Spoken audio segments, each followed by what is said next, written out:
masa yang orang kata viral lah bila nak berkahwin. Hantaran tinggi kan. Okey, nasihat saya lah pertama, kita ni bakal jadi suami isteri kalau boleh berbincang lah heart to heart. Lepas tu kita tengoklah juga masa tu reaksi bakal isteri kita tu macam mana. Dia boleh terima ke atau rupanya bukan mak dia, dia yang demand. Sebab saya ada terima satu kes tau. Dia kata, okey Ustazah boleh tak saya nak mak saya dia kata letak bawah 10,000 tapi saya nak naik 20,000. Sebabnya lepas kahwin saya nak buat ni, saya nak buat ni. Saya kata Masya Allah, awak ni nak buat keuntungan daripada perkahwinan ke apa? Rupanya ingatkan mak dia, rupanya tuan badan tu sendiri. So lelaki tu kena start berbincang dan tengok respon kat situ lah. Di situ boleh buat penilaian. Dan biasanya saya nasihatkan juga dalam masa yang sama lah. Kita tunjukkanlah kita punya kelebihan diri, akhlak kita, budi kita, sikap bertanggungjawab kita. Kadang mak mertua ni dia pun bakal mak mertua lah, dia boleh berubah fikiran bila dia nampak kita ni adalah orang yang rugi untuk dilepaskan. Itu yang paling penting.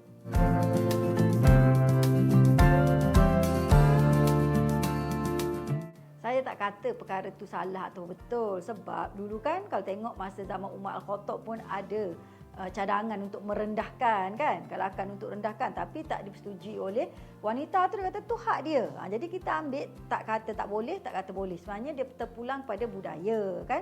Okey, cuma saya nak nasihatkan macam ni lah. Kalau kita nak letak harga anak kita tu biarlah padan kan. Ni memanglah ada degree tapi bangunnya nak berkejut kan. Kalau balik rumah lagi menyusahkan mak bapak daripada dia tak ada. Lepas tu masak pun tak reti, urusan rumah tangga tak tahu ke mana. Tinggalkan rumah adik tu, dia kan ada adik-adik contohnya kan. Adik tu pun tak terurus, mak baliklah pula pening. Jadi kalau nak letak harga orang macam ni agak-agak orang rasa layak ke tak layak. Kita sendiri sebagai mak pun tahu. Cuma yang kedua saya nak nasihatkan, eloklah kita buat perbincangan mengenai hantaran ni. Dan dia tengok budaya juga. Macam saya di Kelantan, budaya dia macam ni. Kita letak hantaran berapa pun, hantaran tu dia milik pengantin perempuan. Kita tak guna untuk kenduri dan sebagainya. Dia macam tu. Tapi kalau setengah negeri memang hantaran tu dia ada deposit sebab nak bayar kemah lah, kenduri bagai.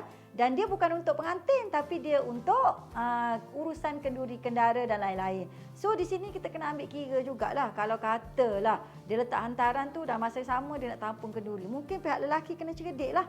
Nak kena adjust macam mana kenduri tu, macam mana nak tampung dan sebagainya. Dia kena adjust. Mungkin kenduri tu terlampau mewah ke menyebabkan hantaran mahal ke dan lain-lain.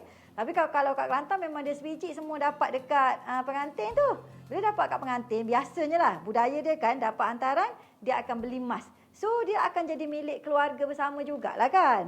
So jadi di sini yang paling penting adalah perbincangan. Saya ingatlah kalau saya di Kelantan ni almarhum Tok Guru Ni Abdul Aziz Nikmat, dia pesan kepada seluruh rakyat. Dia kata, siapa nak kahwin dengan anak aku, masa tu kes macam ni lah, hantaran tinggi. Dia pesan kepada rakyat dia, siapa nak kahwin dengan anak aku, awak mari 1,000 je. Yang penting mu berakhlak mulia. Jadi masa tu rakyat ramai tak letak harga. Ikutlah lelaki nak bawa apa, dah ada yang letak 1,000. Sebab ikut contoh teladan. So saya rasa contoh teladan dalam masyarakat ni penting juga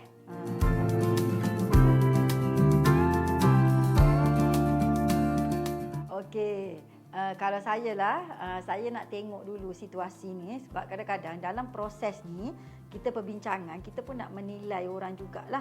Kalau di sini awak kena tengoklah, kadang-kadang bila dia nak buat mega tu, dia berkait dengan budaya dalam keluarga. Kadang dia mungkin tak nak tapi mak saudara. Saya ingat kalau saya dulu-dulu mak saudara tu yang lebih-lebih lah daripada orang kata mak sendiri kan. Jadi kat sini awak kena tengok. Yang kedua kena buat penilaian juga. Kalau terlalu nampak material, macam contoh ada setengah kes tu macam ni. Bila perempuan tu contoh letak harga tu kan, laki ni pun letak diskaun sampai orang kata, saya anak aku macam tak ada harga ke apa. Ataupun kalau yang lelaki, kalau perempuan tu pula, kalau hantaran tu terlampau tinggi, 20,000 serba satu, serba duduk, serba berdiri. Yang kawan ni baru nak kerja. Kau ni nak kahwinkan anak, nak suruh rukun dan bahagia ke ataupun nak tunjukkan orang. So sini nak boleh buat penilaian lah sama ada awak rasa patut terus ke tak. Saya lebih praktikal dalam hal ni. Bukan kita kata okey tak apalah, kita berusaha bincang. Kita bincang dah semua, kita try adjust. Bakal pasangan kita pun dah try bincang adjust semua tapi kita nampak budaya materialistik tu terlalu kuat. Kalau rasa awak tak tahan, mungkin itu tanda-tanda yellow flag lah untuk awak kan.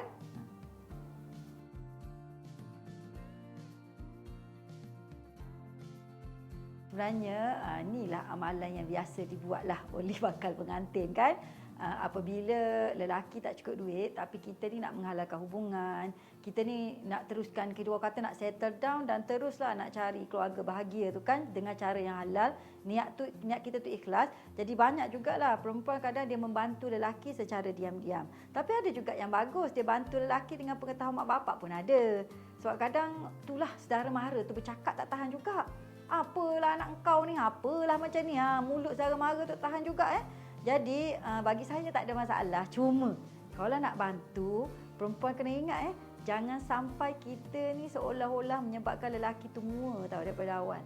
Mua ni maknanya naik lemak. Kita tak nak. Kita nak kita bantu tapi dalam masa yang sama lelaki tu ada effort, nampak ciri bertanggungjawab, buat keputusan. Tak adalah kata saya tak cukup duit, kita pun tak apa saya bagi. Saya tak cukup ni, tak apalah saya bagi. Oh tak apalah saya belanja. Kita semua ni nampak mudah, benda ni dia akan bagi kesan.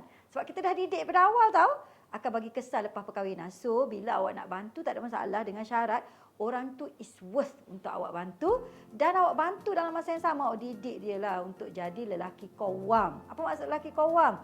Yang ada wibawa, berkepimpinan, bertanggungjawab. Benda tu yang paling penting dalam kehidupan kita. Duit ni sebenarnya tak penting, dia adalah tanda. Tapi bila awak berurusan isu duit, isu kenduri kendara, berurusan dalam proses nak tunang risik, di situlah awak akan buat penilaian. Dia punya kelebihan, kekurangan dan awak kena buat persediaan lah. Kau dah tahu macam tu kan. Macam ni, macam tu, macam ni. Awak buat persediaan. At least awak adapt awal dengan suasana lepas perkahwinan. Tapi kena ingat jangan sampai kita mentenak orang tau.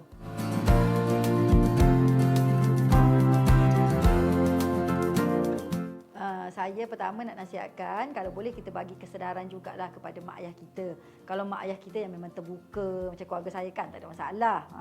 Dia sendiri yang kata, jangan letak harga, tak baik. Kalau mak ayah saya, dia punya perangai macam tu. Dia kata, jangan letak harga, tak baik. Yang penting saya nak tengok siapa lelaki tu. Dia tak kisah duit. Ada keluarga macam tu, tapi ada keluarga, dia mungkin terikat dengan duit.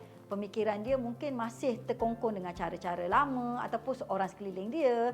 Jadi awak ni bertanggungjawablah untuk orang kata memberikan panduan yang betul. Educate keluarga awak supaya bila nak bertembuk, nak masuk menantu baru ni, at least menantu tu taklah terkejut sangat. Tak adalah orang kata terdedah segala aib keluarga kita, kejahilan keluarga kita. Janganlah kita ni redha semua benda, tak ada Yang kedua, bincanglah juga dengan bakal suami tu. Macam mana kita nak selesaikan masalah kita. Kalau kadang-kadang kita kena ingat juga, kadang mak ayah ni letak antaran tinggi sebab dia macam tak berapa suka lelaki tu. Aku letak tinggi-tinggi, nanti baru dia tolak. Rupanya kita tahu sebenarnya lelaki ni baik. So bincang macam mana step-step untuk pikat mertua. Tu kena belajar. Jangan daripada awal tu kita red flag, kita terus. Dia tak nak, kita boykot, kita lawan. Dia hidup berlawan, tak jadi apa-apa. Dalam keluarga banyak tolak ansur. Mengalah dulu, menang kemudian.